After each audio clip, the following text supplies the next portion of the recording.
Tiff and Rach here. Hi, we are the Nobodies, and this is our podcast.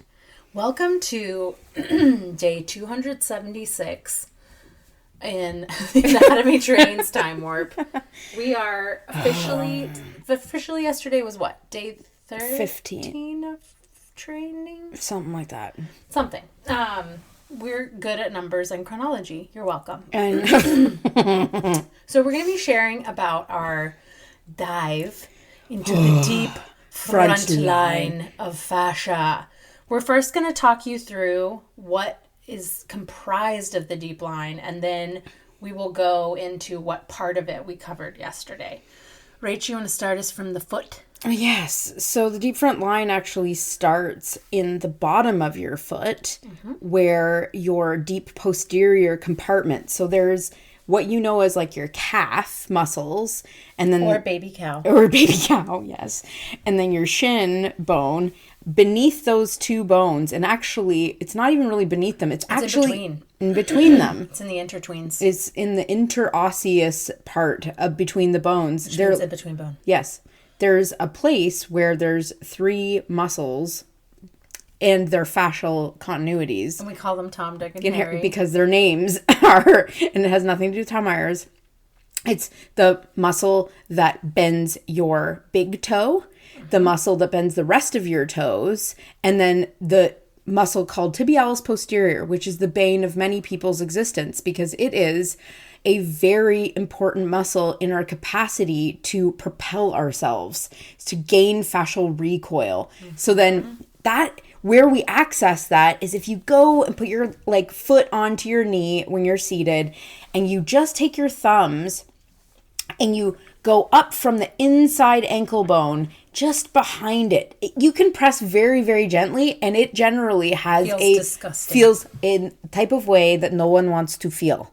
Anyway, and we felt that deeply yesterday. So if that goes up the inside of our leg, then it goes up the inside of our thigh into our pelvic floor. Oh yeah, so it goes up through the adductors, which are those inner thigh muscles, because they add your leg back to your body. And then it goes into the pelvic floor, which some of my clients learned in the 3 series. My male clients learned that they have a pelvic floor. They do. It's good. Yeah, everyone has one of those. We both have them. All the genders, all the peeps. We all have one. Yeah. So then from your pelvic floor, it goes up through our pelvic floor, where what happens, I should preface this, there's a very important zip code known as the psoas, or the iliopsoas complex. It is what connects, our appendicular skeleton, so meaning our legs or our arms, but our legs in this case, to our axial skeleton, which is the one with our spine and our ribcage, the thorax. And so our leg actually doesn't end at our hip. It actually ends at our 12th rib. And anyway, so when we're going through this, it goes even up then through our diaphragm, up the front and the back side. So it's technically the front side of our spine. So the one that you would access if you were pressing through your stomach, and then all the way up to the back of our throat, and as well up around the front side of our the inside of our rib cage up the front though, and then through where our heart gets encased, which is the mediastinum, and that's thickening fat. It's Gloria's sister, mediastinum. And what happens there is we go up into our neck, where it becomes a very complex and kind of chaotic place, where both our breath goes into our lungs, where our food goes down our throat and into our digestive tract. In what all of that complexity means, our voice box is where we give ourselves to the world. And so this is held in many places on many people. And most of the time, there's a wrapping that we just unwrapped from the superficial lines of fascia. And now we're starting to delve into these held patterns that sometimes they're not even just things that we've done throughout our lives to add to them. Some of these are what we call innate. They came from our beginnings, our embryology. Yeah. Bits. Our evolution through our family trees. Yes. And the line keeps going from that chaotic place the voice box and all of those bits through the jaw, which for many people, everyone's like, I have TMJ. Yes, you do. You have a temporomandibular joint. You're welcome. Yeah. But some people do have TMJ dysfunction. And so we go up through the jaw into the conchas of your nose. And it goes all the way up to the cranium. So it literally is this deep circular, thinking about the cylinders of the core from the bottom to the top. And it's a messy bitch, you guys. And so we break it up because we gotta break it up because it's too much. So yesterday's session was the territory of essentially the feet to the waist, for lack of a better delineation. We have some overlappage, and that allows us to touch in on areas that will need more than one session to be effective. Because the psoas not only connects us to our legs, but it connects us to our breath. So there's kind of this upper lower idea of like creating harmony between both the psoas and the diaphragm, and how those relationships face each other and work well together. And there's also the psoas to the femur, which is has a lot to do with pelvic position and walking and all of the things. And just as like kind of a thought for you to take home is that your walking affects your breathing. So that psoas is this great connector, and if you don't have access to it in the way that would make it glide and move effectively, and how you strike the ground and how you connect to the ground, your breath isn't like it cannot reach its full potential. And so it's putting it into perspective that all of the parts of our body aren't parts. They're a system that all works together. And that's all of the quote unquote systems. They don't exist apart. We've never separated them so that we can educate ourselves about them and understand them. But no system gets injured or heals alone. Multiple systems are being affected. We picked up a nugget the other day when we were talking about the emotional piece of this work, because there's a working theory that neuropeptides are stored in the fascia. And so sometimes we will have an emotional reaction to the work that doesn't have a storyline attached to it. Like tears can just come, like we talked about earlier. And that is a product of storage of hormones and neuropeptides in the fascia, and they're released and your body's like, oh. And we've had a lot of talk, especially with women, about how it disrupts our cycles. And some people who've went through menopause years ago are having recurrence of hot flashes and things are coming up for them. And it's pretty wild, like how many systems are challenged and grown through this process. We and really when you start to, get into the nooks and crannies of these places. And how do you get to those nooks and crannies? By dirty vector syndrome. We developed another language yesterday. We both experienced what we call a case of the dirty vector syndrome. And vector is what we're talking about, direction, and how we get to different fibers of different fascia as it's held in different ways. So sometimes as we're going into the body, we sink in, we find something we're looking for, then we kind of curl around, or we get in and under or behind, and we're looking for these places that are murky and not moving well. And it feels gross sometimes, and it feels dirty. Oh, and so when we were doing that with each other yesterday, our sessions, there's times where you almost, and we realized, Tiff and I as a caveat, this work was not meant to be for the weak of heart. It's not. It's meant to be for people who are ready for a not just, we call it structural integration. The integration part is that it's not just the movement integration, it's how you develop as a person. This is like some really some deep stuff. And to go with the deep front line is the fact that you are opening yourself to major change. And it's a vulnerable place. It's a sticky place. It's a messy place.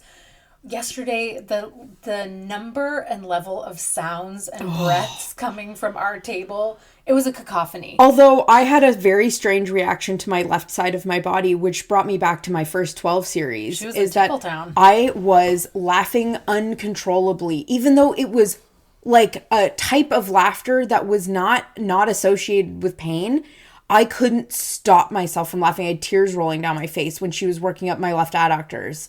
And what's so interesting to me is during my first 12 series, we do intranasal work. Yes, we go up your nose. Into the conscious. Into the conscious. Not consciousness. The subconscious. It's in the nasal conscious. And then, yes.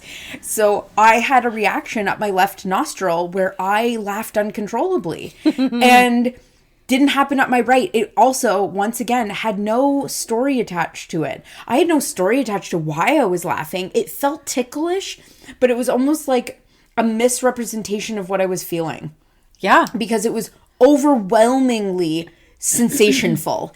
And I don't know how else to describe it, because pain, there were areas that were super uncomfortable, but I have to say, this is something I'm going to take words from one of my clients who left me a very sweet message after their 3 series was finished, is that she was at a loss for words about how this impacted her. And I get why she said that, because it's a very difficult, as we're trying to express all the things that we know about this work, it's very difficult to put it into words. The experience of awareness and the experience of how we perceive ourselves and how the world perceives us and how we know where we are in space, that proprioception again, is very difficult to actually, because it's a felt sense. And I liken it to, I'm aging myself here, 84 for all of you out there. I liken it to the experience of playing this game called the Light Bright. It was like a screen, and you would plug these little tiny light bulbs. There was a light behind it, and you were plugging these little colors into like a color by number sheet. And there are pieces in my body that are just kind of dark, right? And as we touch into them and with movement feel how they operate, they become lit up. And it's a really fucking special experience to get to know those parts of you that you have been lost to you for whatever reason, psychological, injury, emotional, like all of the things that make us accommodate or compensate or change the way we move, right?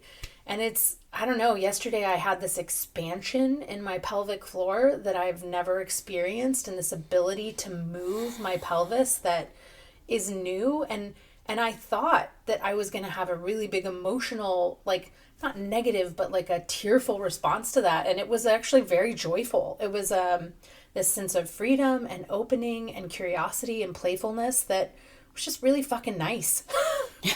So much fun. The whole ride home in the car, I was like tilting my pelvis back and forth and taking these big deep breaths and just kind of chuckling to myself about this new space I found in my body. I was like, oh. Well, and you know, we're actually going to now work with our outside models today. Oh yeah. And those always bring new challenges.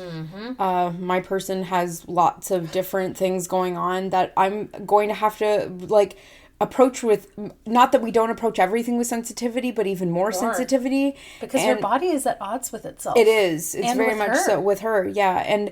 And so just really interesting levels of awareness, and you're meeting people where they're at, and you're also, because we are in this environment of learning and we're going through this series right now for the first time with the absolute, you know, breathtaking awareness of Tom and our other teachers being around us. It's so interesting getting different points of view on how everyone sees the body. And the part is that aside from you know, doing things incorrectly, like from a technique standpoint or from a goal or strategy standpoint, it's not wrong what we're doing. Any one person's take on the body isn't necessarily wrong. What it is, though, is it's how you perceive someone else. And then it's also how they perceive the treatment themselves or the session and how they collaborate with you. And all of those takeaways make that these types of session work over the course of one's life, if you choose to take on a 12 series more than once, which is a high recommendation, is that any person that you see that's different is going to bring something new to the table for you. And it's different practitioner equals a different site and a different time, snapshot in time. And a different technique style, a different flavor. Right. And so I'm really excited to work with my gal, and we're moving on then to the second section of the deep front line, which will be kind of from the waist up to the neck. So more of the breath. More getting the diaphragms. It's really interesting. We talk about domes in the body a lot. And so starting from the ground, if you place your feet together and you have developed arches, that creates a dome. Your first dome that's connected to the ground. And then your pelvic floor is also a dome. It faces opposingly to your diaphragm in your chest. That's your breathing diaphragm. And I hesitate to call it that, but the one that's most connected to your ribs. And then at the top of your lungs, there's domes of the top of your lungs that pop in behind your collarbones. And then we also have the dome of our mouth in the inside of our mouth and the roof of our mouth. And then we have the dome of our skull. Yeah. And so we have all of these domes that we want to have. We're domey, folks. We are domey. We're real domey. Yeah, not tie domey for those Canadians. I encourage you to go Google the diaphragm and the psoas and to look at and picture and try that breath exercise that we introduced you to last time, and just try to perceive or to feel or to visualize that relationship between your psoas, pelvis, and your diaphragm. It's a fun game. I assign that to a lot of my clients as homework because it's so vastly important. Yeah, explore your bodies. Take a few moments every day to just do a body scan. To feel where you are in space. And like we said, feel areas of disconnect, but also feel the areas that you're doing great with. Yeah, feel those areas that make you proud to be yourself. That hell yeah, that left leg is holding me up. Yeah. She's just my main bitch. Yes. And, And righty's coming along. Lefty's been my stalwart. And I'm vice versa. We are a mirror image in that respect, but we're working on ourselves. And I think that's, true to point. We're not calling him out on this, but our boy Tom was on a little bit of a coffee kick. He was on a little bit of a caffeine streak. He was on a caffeine streak, and we brought it to his attention that we noticed his caffeine usage, and he went right to town. Yeah. He took our comment to heart, I think, because he was either secretly drinking coffee yesterday, or he really cut back and went to the hydration moment. I appreciate that someone as epic as Tom, he doesn't treat himself like a guru. He doesn't put himself above. We've talked about this before. But he really likes to be sharpened by those around him as well. And it's the symbiotic relationships that's really lovely. And it's what makes him a human that we really enjoy spending multitudes of time with. Yes. Well, folks, I hope you all have a great day. Yeah. Okay, bye. Your attention is everything. We appreciate yours.